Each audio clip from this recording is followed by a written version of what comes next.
नमस्कार दोस्तों, स्वागत है आप सभी का द लीगल कैप्सूल के आज इस बेहद इंपॉर्टेंट सेशन में।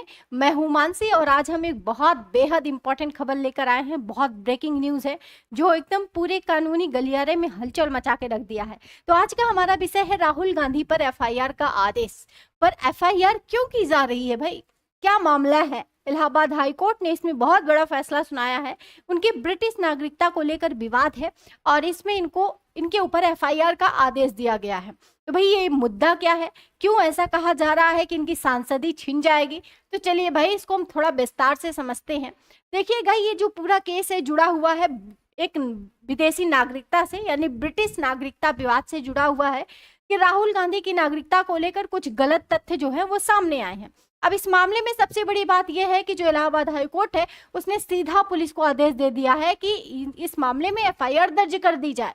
यानी कोर्ट ने कहा ये मामला इतना गंभीर है कि इसकी क्रिमिनल जांच जरूरी है। तो भाई ये मामला शुरू कैसे हुआ? तो अब ये सवाल आता है इस मामले की पृष्ठभूमि यानी इसकी शुरुआत कैसे होती है ना? तो ध्यान दीजिएगा, एक बीजेपी कार्यकर्ता है जिनका नाम है विघ्नेश शिशिर। ठीक है, अब यहाँ पे ये सबसे बड़ा रोल निभाने वाले हैं ये व्यक्ति।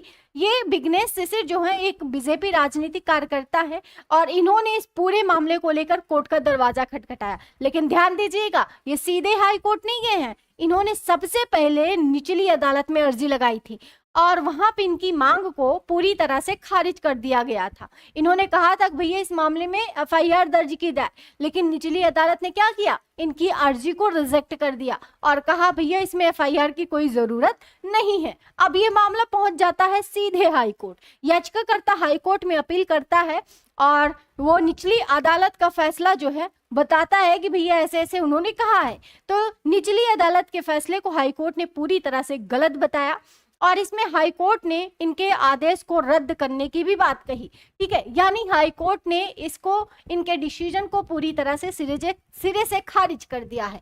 अब बात आती है कि भाई किन कानूनों के तहत राहुल गांधी के ऊपर कानूनी कार्रवाई होगी। तो चलिए बात करते हैं, ये सबसे महत्वपूर्ण हिस्सा है। अगर एफआईआर इनके ऊपर दर्ज की जाती है तो पुलिस किन किन कानूनों के तहत जांच करेगी, ये सबसे बड़ा जरूरी है। तो भाई पहला है भारतीय न्याय संहिता यानी बीएनएस, है ना? ये नया आपराधिक कानून है, इसके तहत उनके ऊपर जांच हो सकती है। दूसरा है पासपोर्ट अधिनियम।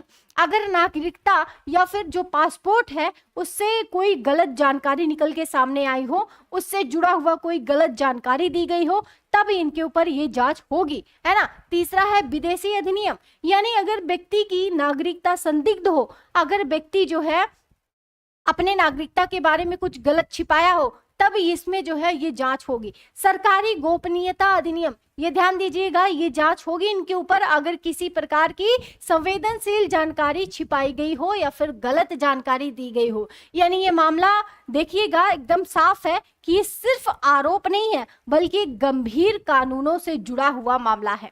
तो आइए बात करते हैं इसमें पूरी तरह से जो न्यायालय है वो क्या इसमें रुख अपनाता है, किसने फैसला सुनाया। तो भाई आदेश किसने दिया सबसे जरूरी है, तो यहाँ पे इलाहाबाद हाई कोर्ट है, इसके द्वारा जो है फैसला आया है और आदेश देने वाले व्यक्ति हैं जस्टिस सुभाष विद्यार्थी। इनकी सिंगल बेंच ने इसको जो है इसमें फैसला दिया है, यानी ये एक तरह का सिंगल जज बेंच ऑर्डर है।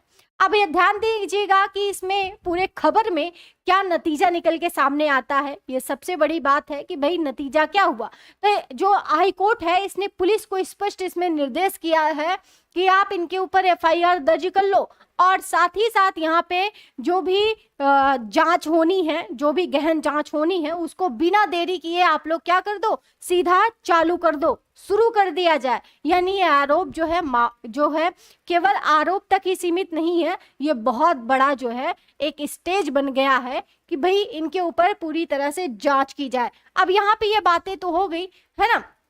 अब हम बात करेंगे इस पूरे खबर से जुड़े हुए लीगल पोस्टमार्टम की, यानी इस पूरे खबर की हम लोग लीगल पोस्टमार्टम करेंगे और देखेंगे कि इसमें हमारे एग्जाम से रिलेवेंट क्या है ना? इसको हम कानून की नजर से देखेंगे, कानून की नजर से समझेंगे कि असल में कानून कहाँ खड़ा है और विवाद कहाँ पैदा हो रहा है। तो भाई सबसे बड़ा जो सवाल है इस पूरे खबर में, सबसे बड़ा जो कोर इशू है ना, वो क्या है कि भैया क्या राहुल गांधी ने अपनी मर्जी से कभी ब्रिटिश नागरिकता ली थी या फिर नहीं। ये आप देखेंगे सबसे बड़ा यहाँ पे मुद्दा निकल के सामने आता है। अगर ये बात साबित हो जाती है तो इसके जो है गंभीर कानूनी परिणाम होंगे, है ना। इसके बाद दूसरा सवाल यहाँ पे ये उठता है, क्या उनकी भारतीय नागरिकता समाप्त हो जाएगी?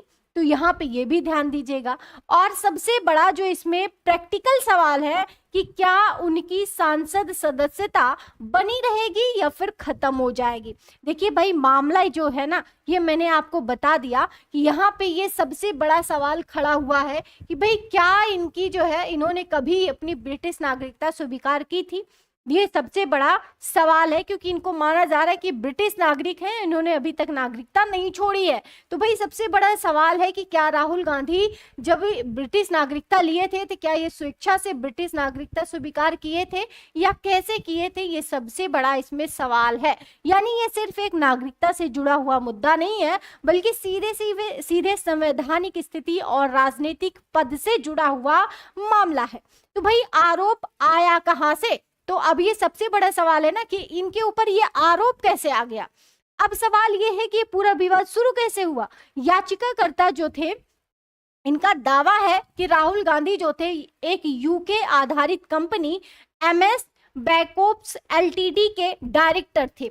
आरोप ये है कि अब उन्होंने वहां पे अपने टैक्स यानी कर जो विवरण है उनको दाखिल किए, तो उन्होंने खुद के दस्तावेज में ब्रिटिश नागरिक बताया अपने आप को। अगर ये दावा सही साबित होता है तो ये केवल एक तथ्यात्मक गलती नहीं होगी, बल्कि एक गलत जानकारी देना और संभावित रूप से कानूनी उल्लंघन हो सकता है। जिस तरह से वो भारत में रह रहे हैं और अपनी सारी जानकारी को छुपाते हुए ये अगर साबित हो जाता है तो ये पूरी तरह से कानूनी उल्लंघन हो सकता है। तो भाई अब इस पूरे खबर में जो मैंने अभी बताया आपको, इसमें आपका कानून क्या कहता है। सबसे बड़ा सवाल, सबसे बड़ा हिस्सा ये है कि कानून आपका क्या कहता है। तो भारतीय संविधान का अनुच्छेद है 9, है ना। अनुच्छेद 9 ये पूरी तरह से स्पष्ट करता है, क्या स्पष्ट करता है, इसमें कहा गया है कि अगर कोई व्यक्ति स्वेच्छा से किसी दूसरे देश की नागरिकता को ग्रहण करता है तो उसकी भारतीय नागरिकता स्वतः समाप्त हो जाती है। ठीक है, तो ये चीज आप जरूर नोट करिएगा कि अनुच्छेद 9 ये बात कहता है, यानी भारत में दोहरी नागरिकता की अनुमति नहीं है। इसके साथ ही साथ ये भी लागू होता है नागरिकता अधिनियम 1955, है ना। यहाँ पे देखिए सिटीजनशिप एक्ट 1955, यहाँ पे इसमें विस्तार से ये बताया गया है कि नागरिकता कैसे समाप्त होती है और कब किन स्थिति में समाप्त होती है। इसका मतलब ये है कि अगर विदेशी नागरिकता लेने का प्रमाण मिल जाता है तो भारतीय नागरिकता अपने आप इनकी खत्म हो जाएगी, फिर ये सांसद रहेंगे? बिल्कुल नहीं रह पाएंगे। ठीक है, अब यहाँ पे ध्यान दीजिएगा कानूनी टकराव इसमें क्या है ना, कि भाई इसमें लीगल कॉन्फ्लिक्ट क्या कहता है। एक तरफ आप देखेंगे बचाव पक्ष है, यानी इनके जो बचाव में है, उनका जो बचाव पक्ष है उनका कहना है कि ये पूरा मामला राजनीतिक बदला है, यानी एक तरह से बीजेपी राजनीतिक बदला निकालना चाहती है और इसीलिए ऐसा इसने किया है और चुनावी माहौल में दबाव बनाने के लिए इस मुद्दे को उठा दिया गया है। और दूसरी तरफ जो आरोप लगाने वाले व्यक्ति है ना, ये बचाव पक्ष का कहना है और आरोप लगाने वाले व्यक्ति का कहना है भैया कि ऐसा कुछ भी नहीं है ना। इनका कहना है कि ये मामला संविधान के उल्लंघन से जुड़ा हुआ है ना, धोखाधड़ी से जुड़ा हुआ है, यानी सीधा टकराव है पॉलिटिक्स वर्सेस लॉ, है ना। तो यहाँ पे देखेंगे ये कोर्ट जो है इसमें तय करेगा कि क्या मामला सिर्फ आरोप है या इसमें जो है इसमें जांच की जरूरत है या फिर नहीं है। तो भाई ये पूरा मामला जो है वो कोर्ट का है। अब देखिएगा कोर्ट इसमें, न्यायालय ने इस पूरे मामले में क्या तर्क दिया, है ना। तो यहाँ पे सबसे बड़ा हिस्सा है, इलाहाबाद हाई कोर्ट ने कहा कि लगाए गए आरोप गंभीर प्राकृत के हैं, है ना।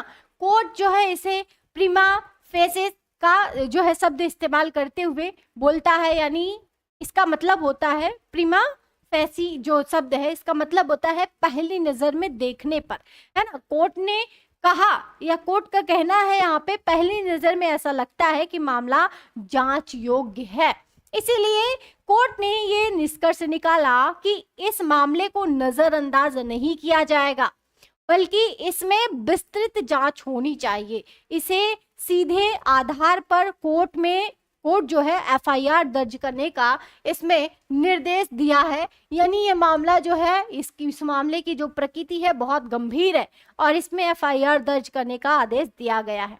तो भाई ये दोस्तों सुनिएगा इसमें आराम से, कोई इसमें बड़ी बात नहीं है, कोई भी कुछ ज्यादा बढ़ा चढ़ा के नहीं बोला गया है, ठीक है। अब यहाँ पे सबसे बड़ी बात जो इस पूरे खबर का मैं निष्कर्ष बताऊं एक बार में आपको समझ में आएगा कि अगर हम पूरे केस को कानूनी नजर से देखें तो यह मामला मुख्य रूप से किन बातों पर टिका हुआ है। पहला है नागरिकता का कानून, है ना, दूसरा है संवैधानिक प्रावधान, तीसरा है तथ्यात्मक सत्यता। यह केस हमें सिखाता है कि अगर नागरिकता से जुड़े कोई विवाद उठते हैं तो इसका असर सीधे व्यक्ति के कानूनी अधिकार, सार्वजनिक पद सब पे पड़ता है ना। तो ये हुई आपकी बातें। और आप आ जाइए इस खबर से जुड़े हुए हम लोग एमसीक्यू की भी बात कर लेते हैं। भाई हमारे एग्जाम से रिलेवेंट भी तो कुछ होना चाहिए, हमें खबर ही तो नहीं पढ़नी है। देखिए भारतीय संविधान का कौन सा अनुच्छेद ये प्रावधान करता है कि किसी विदेशी राज्य की नागरिकता स्वेच्छा से अर्जित करने पर व्यक्ति की भारतीय नागरिकता स्वतः समाप्त हो जाएगी। तो अनुच्छेद 9 रट लेना, अनुच्छेद 9, अनुच्छेद 9। ओके चलिए आगे बढ़ते हैं और इस खबर से जुड़ा हम लोग एक मेंस का प्रश्न भी रखे हैं। मेंस का प्रश्न है दोहरी नागरिकता के प्रति भारतीय संविधान के दृष्टिकोण की व्याख्या करें। क्या किसी जनप्रतिनिधि द्वारा विदेशी नागरिकता छिपाना जन प्रतिनिधित्व अधिनियम 1951 के तहत अयोग्यता का आधार है? इसको लिखना है आपको 250 वर्डों में और आप इसे लिखकर हमें टेलीग्राम पे भेज सकते हैं। टेलीग्राम पे भेजने के लिए आपको डिस्क्रिप्शन में लिंक मिलेगा, नहीं मिलता है तो आप JCI आंसर राइटिंग के नाम से टेलीग्राम पे सर्च करिए और ग्रुप से जुड़ जाइए। आप जैसे होनहार बच्चे बहुत लोग अपने आंसर राइटिंग भेजते हैं डेली का डेली, तो आप भी उसमें प्रतिभागी होइए और उस आंसर राइटिंग को करिए ताकि आपको मेंस में आंसर लिखने में एक अच्छी समझ हो पाए, आप एक अच्छे कैंडिडेट निकल के सामने आए, है ना। तो ये बहुत जरूरी है आंसर राइटिंग का प्रैक्टिस, है ना। कहते हैं करत करत अभ्यास जड़मत होत सुजान, रसरी आवत जात से सिल पर पड़त निशान। तो भाई जितनी बार आप अपने आप को घुसोगे उतना ही चमकोगे। चलो तो ये रही पूरी की पूरी खबर, ये रहे आपका MCQ, ये रहा आपका मेंस का प्रश्न। तो जाते जाते एक और भी जानकारी दूंगी कि अगर आप APO PCSJ जुडिशरी या लॉ से रिलेटेड LLB BLLB किसी भी तरह का एग्जाम दे रहे हैं, AIB जैसे एग्जाम, तो आप हमारे जयसवाल करियर इंस्टीट्यूट से जुड़ सकते हैं। बेहतरीन बैच आ चुके हैं आपके लिए। आपको करना क्या है, आप प्ले स्टोर पे जाके जयसवाल करियर इंस्टीट्यूट ऐप को डाउनलोड करिएगा। देखिए एक बात सुन लीजिएगा कि आपके ऊपर ये कोई दबाव नहीं है, स्वेच्छा से आपको अगर पसंद आता है, आपको कंटेंट अच्छे लगते हैं, सारी चीज़ें बेहतर लगती हैं तो आप बिल्कुल जुड़िए। आप अपने हिसाब से चीज़ों को अपना निर्णय खुद ले सकते हैं। तो भाई ये रही आपकी हमारी बातें, ये रहे हमारा आपका वार्तालाप। हमने जो आपको बताया ये बहुत ज़रूरी है कि अगर आपको स्वेच्छा से इच्छा है तो आप अपने जयसवाल करियर इंस्टीट्यूट से जुड़ सकते हैं और अब बैच को लेकर आसानी से पढ़िए, आराम से पढ़िए, कोई भी दिक्कत नहीं है। ओके चलिए, कोई भी अगर परेशानी आती है बैच वगैरह लेने में या कुछ भी नहीं समझ में आ रहा तो आपको ये आपके वीडियो के नीचे जो है स्क्रीन पे आपको नंबर भी दिख रहा होगा, आप इस पे कॉल कर सकते हैं या फिर आप डिस्क्रिप्शन में जाएंगे तो भी आपको नंबर मिल जाएगा। चलिए मिलते हैं हम आपसे कल की एक बेहद इंपॉर्टेंट खबर के साथ, तब तक के लिए बने रहिए। Thank you so much. मैं